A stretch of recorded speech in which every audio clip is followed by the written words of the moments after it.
Welcome to Surfing the Quicksand. I'm your host, Kathy Vines.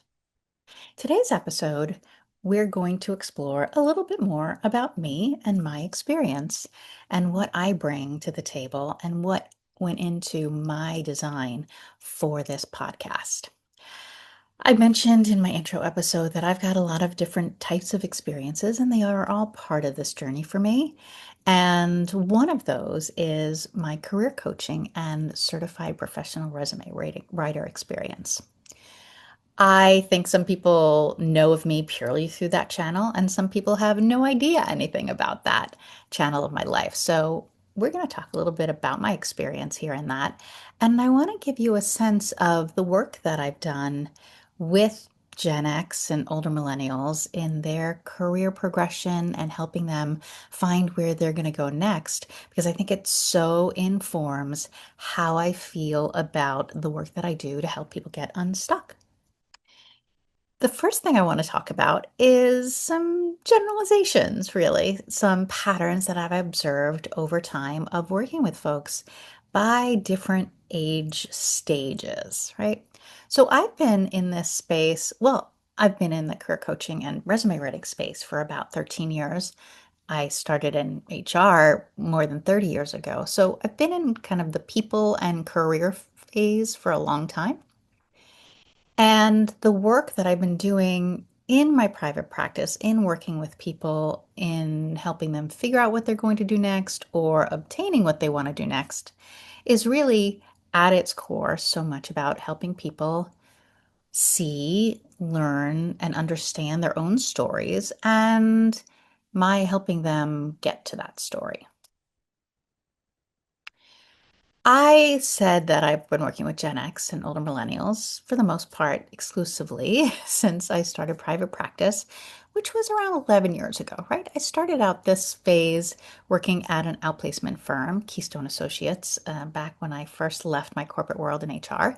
And in outplacement, if you don't know what that is, that's a service, a benefit sometimes that companies might pay for people who've been had their jobs eliminated or they've been let go for some reason to get some support in career development and helping with their resumes and understanding LinkedIn and interview prep, all sorts of things. So it's a service a company would provide.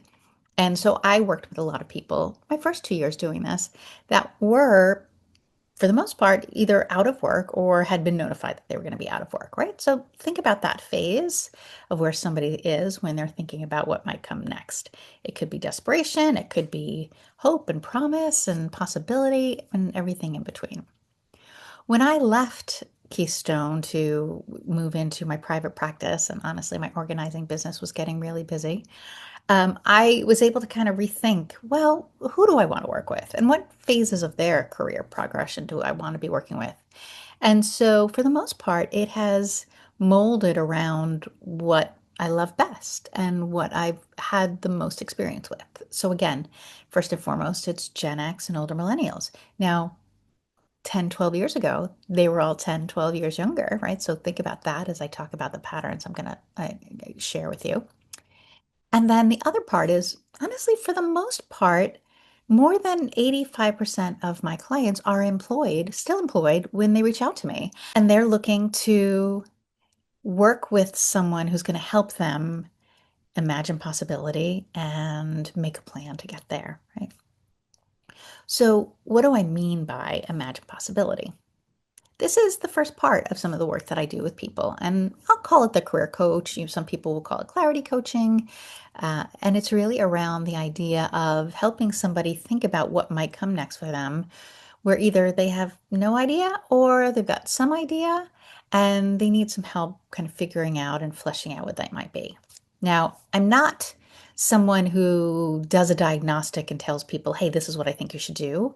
I'm not somebody who says, oh, great, I've heard your story. Let me give you 5 ideas of things you can do next, right? My job is really, as a coach, to ask questions that help reveal what might be important to you and what might not be important to you, and see if we can use those to help design some kind of research guardrails around thinking about what might come next. I'm also good at hearing somebody's story, even though they don't hear it for themselves, and reflecting upon them, saying, I noticed when you told me X, this is how you sounded, but when you told me Y, this is how you sounded. Does that surprise you? And really being able to reflect back to people and share my observations of what they're putting out in this conversation with me. The other part of helping people kind of figure out what might come next is guiding them around what's important in them to them in that search, right? Is it the kind of employer they work for? Is it the industry? Is it the nature of how much work they're doing? Is it something new? Is it something that they want to do that they revisit something that they did in their past? Is it important that they're working with a nonprofit or something that feels values or mission based? A lot of people are in that Gen X and older millennials, they've been working for a long time, right? So they know what they like and they know what they don't like, and they know what they're really trying to remove from their life. They may not know what they want, but they usually have a pretty good idea of what they want to remove from their professional journey. So I'll work with them about that. Let me talk, as I mentioned, about those kinds of stories that I'm hearing at different stages. And this is broad generalization. And while I do work with all genders, I will be speaking today about women because, we're a podcast for women. So let's talk first about that early 40s stage, right? So if we think about older millennials right now, they're around that phase. And so what I'm going to share with you is observations, not just of the older millennials, but everybody I've worked with at this phase and things that have come up. The first is I have identified a really neat common thread that can come up when I'm talking with people who have been really high achievers in their field. They've been outstanding performers. They've had mentors who have helped them. They've had lots of different opportunities and they've climbed a bit up their progression of their career. And then they find themselves 40, 41, 42, and a bit lost about where to go next. What I've observed is those people have often had, as I've mentioned, mentors or people who have guided their progression. They have had people who are senior in an organization who are advocating for them, who get opportunities to great projects and put them on it. They present that person with ideas of like, hey, this project's coming up. I think you would be great. What do you think? That could be overseas travel, that could be leading a project that they don't have exposure to before. It's the idea that someone else has been mentoring and developing them with intention based on opportunities at a firm that exists, but really with the intention that they see potential and growth and we can apply that potential to what the company needs. And it would be a great accelerant for that person's career. Sounds great, right? And by the way, they've gotten promotions, they've gotten salary increases, they've gotten bonuses, things are going great. And then what happens? What's happening before they call me? They are starting to be ready for what's next, and they're looking around and they're talking to people, and this is the response they're getting. You're great. I support you, whatever you want to do. Let's definitely make that happen. Just tell me what you want to do, and let's see where we can go. Just tell me what you want, and I will see how I can help you. Just tell me what you want to do, and I will see how I can help make things happen or open doors or support you in those moves. So, what's happening? They are all starting with, you tell me what you want. And these people, for the first time, are saying, wait, what?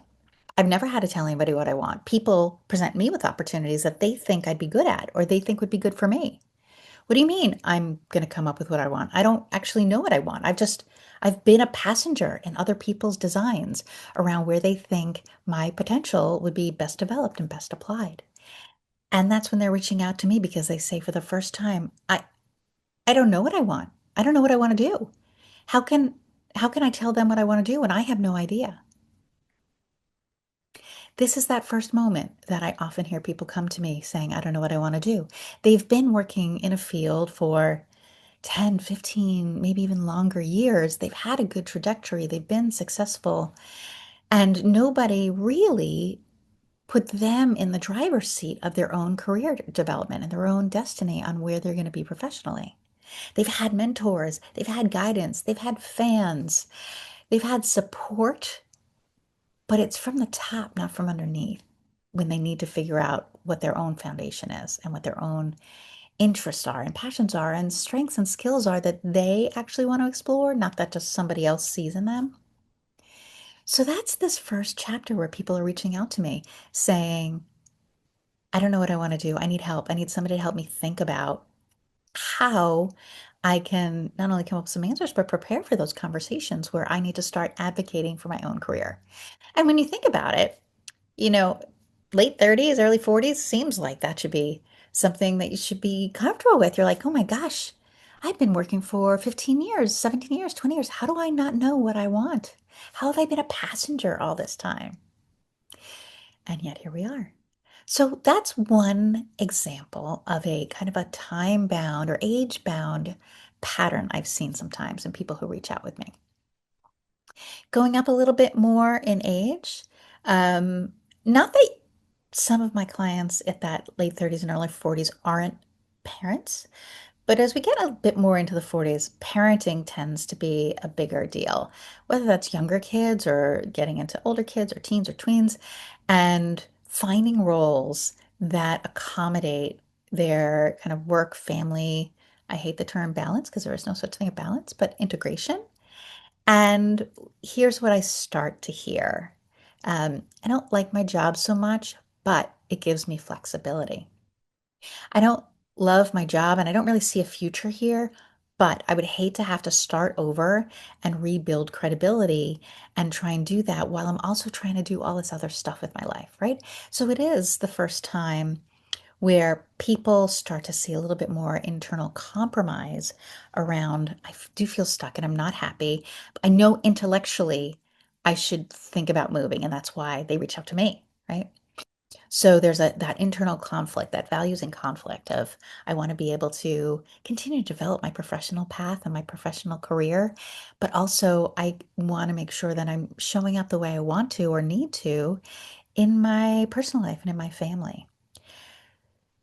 Again, for some people this hits younger, but for when I hear from people in their, getting into further into their 40s, this is often showing up as a conflict for them in why they're looking for help of working with a coach to get some clarity around what they might do or why they might do it or when they might do it. As we continue to get older, once we get to, as we're getting 50, right? Now some interesting things are coming up, right? And for a lot of people, it starts to show up or feel like a fear of age discrimination in the workplace. And again, this cuts across all of my clients. It's not just women, but it is harder for women sometimes because the idea of advocating for oneself and I hesitate to say bragging. Sometimes that's the word that people feel on the inside. It feels gross. What we find, and again, I'm going to generalize here with women, they tend to feel like, listen, my performance should speak for itself. My accomplishments should speak for itself. I've been a solid performer. I've done what's asked for me. I've taken initiative. I've done good things. Why isn't my record speaking for itself? Why do I have to speak for me? And this comes up in the storytelling, right? How loathsome storytelling can be for some people when they have to put themselves in as the lead of their story.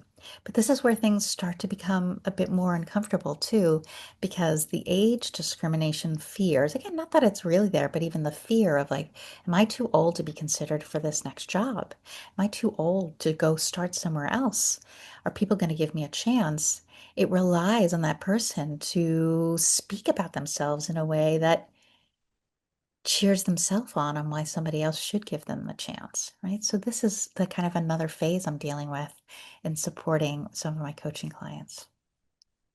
And then I will say as we get into further and into 50s, now I'm starting to hear more around I don't want to work this hard anymore. I don't want to manage anyone anymore. Can I just go back to being an individual contributor? I'm thinking about scaling back. Maybe I only want to work part-time. I know I've been a vice president or a director or a manager, but maybe I can step back a couple of levels, right? We're hearing lots of people trying to right size their professional journey with what they want out of life. And again, that integration of what they want with for the rest of their life right now. And that's another hard part. And this is hard for a couple of reasons. One, it can be hard to put yourself out there as a job candidate that feels scaled back with credibility, with authenticity. You know, if you have somebody, if you got a bunch of vice president titles on your resume and then you're applying for jobs for manager or individual contributor, there may be a question like, what is this person doing? Why are they applying for this job? And listen, there's applicant tracking systems, which are those systems that read your resumes when you apply for a job online. There's AI, there's all sorts of other things that are in the mix of getting in the way of telling an effective story. But at the very start, it's that kind of disconnect between why is this resume applying for this job? You don't often get the opportunity to tell the story yourself. So how do you tell that story? How do you start presenting what you want and how you want to work and with whom you want to work in a way that feels like a heavy lift behind what you've been doing? This is another part of the work I'm doing with folks. Another challenge that comes in this is the idea of can you? Can you scale back? Are you wired to work beneath the level you've been working at? I know you say, I don't want a lot of responsibility. I know you say, I just want a job where I can show up and kind of check some boxes and, and make things happen, but not have to be in charge. But do you have the wiring to go into a new role and not live up to the responsibility and the capability you've had in the past, right? This can be a big shift for people. Say, I know on paper what I'm saying I want is this, but I don't know if I'm capable of realigning my own work ethic, of realigning my own perspective, of moderating the fact that I'm going to be in a new job and I want to work hard and prove my worth. But am I doing that at the expense of my own time and energy management, right? So this is something I'll talk about with folks as they're kind of exploring what could come next, not in an effort to talk them out of it, but in an effort to enlighten them around what might be their own biases, what might be their own fears, what might be their own, again, their wiring that they're going to have to actively and intentionally work against if they're able to take this path that they tell me they want. Further, I think we'll find people who are doing a little bit more around, again, I'm just going to up the age chart a little bit. People who are leaving kind of a traditional role, either because, they've been let go from a job or things have shifted in what they've been doing. They don't want to do that kind of work anymore. And so they are taking a step back. And now they want to do things that feel maybe more like volunteering or board work or getting involved in politics or some other way that they're bringing themselves forward. Now, I love working with these people too because one of their challenges is again around storytelling. How do I tell the story of what I've been doing for 20, 30 more years and reinvent how people see me, how I see myself, into what the value I bring is, what the impact I've made is, and what my strengths are? All of these, as you've heard, are about me helping people understand what their story is, figure out language around telling it, and be able to bring it forward in the right organizations with the right people at the right times for the right opportunities. The resume writing is a really big part of what I do. Now, I want to be honest. You will find that there are a lot of career coaches out there, and a lot of them do not do resume writing. A lot of them kind of hate it. I love it. I love it. I've always loved it. I remember being in graduate school and helping my friends with their resumes because I loved it. So this has been something I've always enjoyed. And again, it's about storytelling and it's about being able to hear what somebody else is saying and doing and distilling it down into just really the most critical information that markets you, right? Remember, your resume is a marketing document that markets you for the opportunities you want. Again, let's put aside that maybe you don't know what those opportunities are yet, but at the very core, being able to say, where have I been? What have I been doing? What has my impact been? And why should my next employer care about it? This is the work I love doing. I find a lot of my Gen X and some of my older millennial clients, if they haven't done their resume in a long time, they're still playing by old resume rules. They have what I call a professional alibi, right? It's a listing chronologically of everything they've done, kind of a job description focus. And it's basically saying, look, these companies gave me things to do, right? Um, Not a marketing document, not getting you where you want, not telling your next employer why they should care. So it is part of what I do when working with people and kind of breaking them of that professional alibi perspective and saying, let's look at your history with today's lens. Let me listen to how you're talking about stories about jobs you had 10 years ago, 15 years ago, 20 years ago, and see if I can bring together the themes that are helping you get aligned with what you want to do next. So I really love that work. And I find one of the things that I find often when people are, they read a resume that I've helped work with them on, the first time they read it, they'll be like, oh my God, is this even me? I can't believe this is me. And they'll read it and they'll realize, okay, it's definitely the story they told me. Maybe it's in the best language that they've ever seen, but it can be a really different experience to have someone else reflect back to you. Here's what I heard when you told me about the record of your life in your professional capacity, what you've liked doing, where you've really thrived, where you've had the best experience that you wish you could go back to. So we want to make sure that that's showing up in a promising way here. That work that I do with resume writing clients is so rewarding because I know I'm getting them unstuck, right? I am giving them like the crowbar that helps them get to where they want to go next. That is the tool that they need.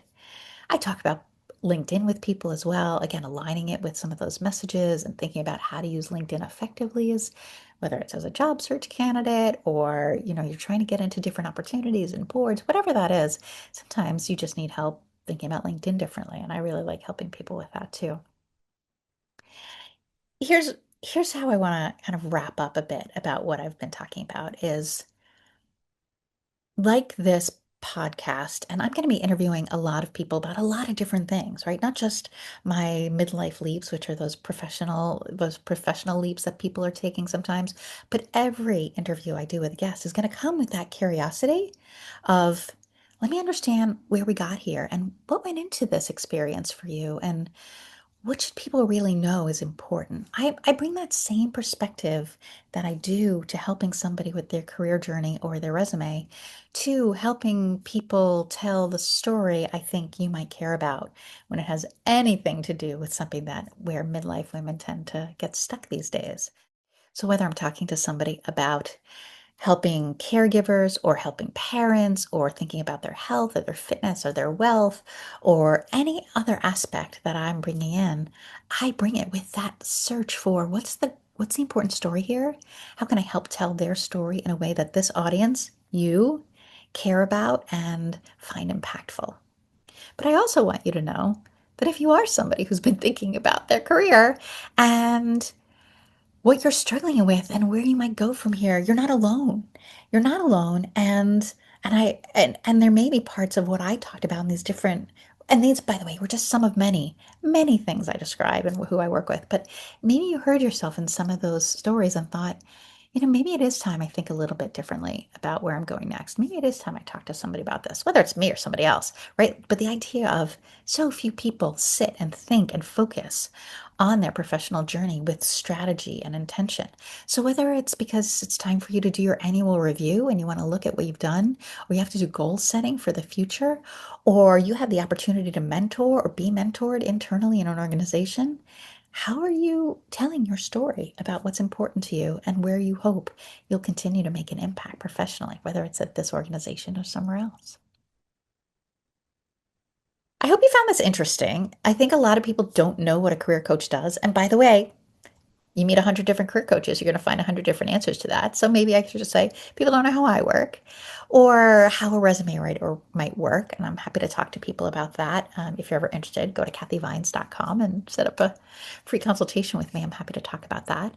But the idea of this being an important part about where many people might be stuck in midlife, knowing that, oh my gosh, I'm in my 40s, I'm in my 50s, I might still be working another 10, 15, 20, 30 years, right?